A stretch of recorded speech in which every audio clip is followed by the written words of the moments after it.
What memory aid will make it almost impossible for students to forget the language techniques? Let's find out.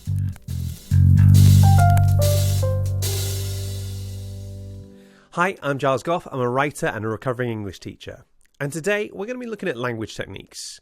You're going to need them for your lit papers, your language papers. They are absolutely essential. They are part of the building blocks of any good essay. But remembering them can be really tricky. So here's how I do it. Okay, first thing I want you to do is just write 3 sentences describing your favourite place. Don't spend too long picking it out. Just go for it. It can be real or imagined. I don't mind. If you want to pause this video, take about 2 or 3 minutes to give me just those 3 sentences and then come back when you're ready. Okay, so let's move on. Today we're going to be looking at how we can make our descriptive writing as interesting as possible. And one of the ways we're going to do that is by using a technique I call SHAMPOO techniques. So lots of different teachers have different writing mnemonics to help you remember different things, different memory aids. This is the one that works for me. This is the one that consistently works for my students. First of all, I want you to do is write this down in the margin. SHAMPOO, nice and easy, okay? Now, I'm not going to make you guess. So the first one is similes. Second one is hyperbole. Next one is alliteration, metaphor, personification, onomatopoeia, and oxymoron. So let's go through what these mean just to be on the safe side, just to make sure we're all singing from the same hymn sheet. So what is a simile? A simile is comparing something using like or as. It's really easy to spot. It's really obvious. So it's as hot as hell in here, light as a feather, that sort of thing. Hyperbole is a tricky one because we're often talking about hyperbole as exaggeration. But what does that mean? What's the difference between exaggeration and over-exaggeration? So here's how I define it. Hyperbole is exaggeration for effect when no one is meant to literally believe it. So, for example, let's say I'm coming to your house to tutor you, okay? And let's say, for argument's sake, that I'm running 5 minutes late. And if you open the door and then say, come on, Giles, we're waiting 10 minutes for you, that's an exaggeration. But I could think that you literally think you've been waiting 10 minutes. But if you said, we've been waiting for hours for you, I know that you know that that's not true, and you know that I know that you know, and so on and so forth, okay? So that's what hyperbole is. It's exaggeration for effect. Then we've got alliteration. Now, this one is a contentious one, so let me talk you through it. A lot of people think they know what this is, but they don't always. Alliteration is beginning words with the same sound that are close to each other. Okay, so for example, catch the sound of silence, bullets over Broadway, poetic people play politely, that sort of stuff. Now, what it's not is words beginning with the same letter. Often it can be the same letter, but that's not the key thing here. Let me explain why, okay? Car keys is alliteration, but not car chase. You can hear the k in the first one, but it's k ch in the second one, okay? Speaking as somebody whose name is Giles Goff, that starts off with a soft G and ends with a hard G, I'm used to the idea of having 2 letters that are the same but sound completely different. A metaphor is when you say something is something else, when it's not literally true for comparison. So, for example, his hair was a bird's nest. She was a high flyer. It's really interesting there because there's a cultural understanding between the speaker and the listener of exactly what issue we're talking about. So if I say his hair was a bird's nest, most people in Britain would understand that I mean his hair is messy, not his hair is full of twigs or his hair is up in the tree somewhere. It's really interesting that. Another thing, if you're feeling sophisticated, you can create your own metaphors that will make sense internally but wouldn't necessarily make sense externally. Let me give you an example, okay?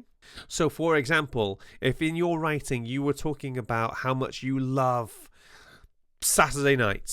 Saturday night was brilliant, always had so much possibility, hanging out with your friends, going to new places, seeing things, and then you give a description where you end talking about a person and you say, she was an absolute Saturday night of a person.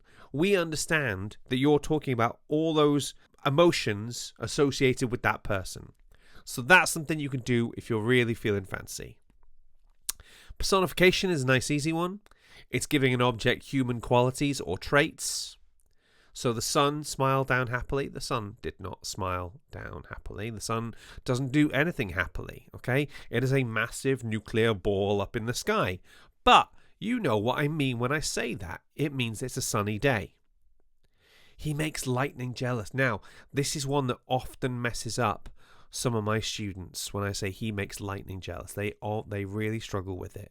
What key aspect of lightning am I thinking of here? Okay, what key thing am I talking about? Now, imagine we're at a sports day and I see one student go past and I say, flippin' heck, he makes lightning jealous. I'm referring to the fact he's really fast, aren't I? Because lightning can shoot down really fast. That's the thing we're going for. The house sagged miserably. That's another good one. Onomatopoeia. Oh, this is a fun one. Find a way to fit this in wherever you can, okay? It's where a word is used to signify or imitate a sound. So snap, crackle, pop. That's the famous one. Boom, thump, knock, knock, vroom. Now, oxymoron is one that students get mixed up with as well, okay? Let me explain what an oxymoron is not. It's not putting two opposites next to each other. That's juxtaposition. An oxymoron is where a phrase is deliberately contradictory.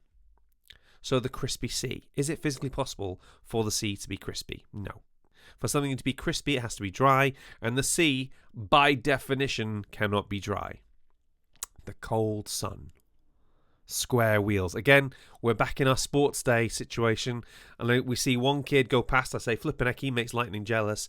I see another kid go past, and I go, oh, he's got square wheels. It means he's slow, okay? One fine day in the middle of the night, two dead men got up to fight. Back to back, they faced each other, drew their swords, and shot each other. That's one of my faves, okay? If you're trying to think of an oxymoron, all right, think of a quality that thing has to have in order to be that thing. So let's take, for example, just a room. And if I said the wall-less room, well, is it a room anymore?